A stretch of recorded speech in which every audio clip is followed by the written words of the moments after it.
Okay, सो यहाँ पे एक और डरावना सा क्वेश्चन है हमारे पास। For the given arrangement find the value of F in newton बताना है so that body C moves with constant velocity, right. मतलब ब्लॉक सी पे आप कितना फोर्स अप्लाई करो ताकि ये जो है कांस्टेंट वेलोसिटी से मूव करे।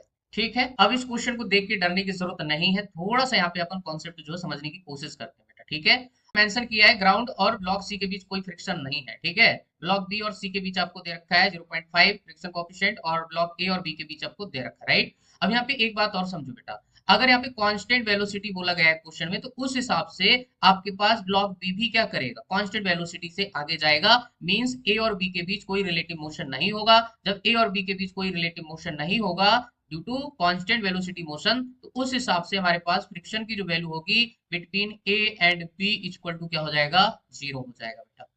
बात समझ आ रही है? तो ये बात आपको यहाँ पे समझनी पड़ेगी क्योंकि यहाँ पे कोई रिलेटिव मोशन नहीं हो रहा है।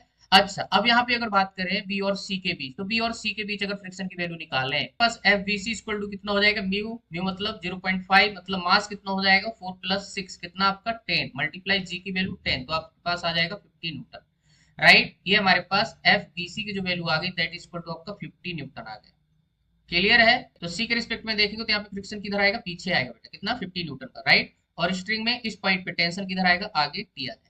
ठीक है, क्या हो जाएगी, फोर्सेस की डायरेक्शन हो जाएगी, चाहे तो आप इसको मेंशन कर सकते हैं एफ बी सी। अब यहाँ पे बात आती है टेंशन की वैल्यू निकालना भाई। ठीक है, तो टेंशन की वैल्यू निकालने के लिए हम सिर्फ और सिर्फ इसको देखेंगे, ब्लॉक बी को देखेंगे। ठीक है, तो इस पे टेंशन किधर लग रहा है, आगे लग रहा है बेटा।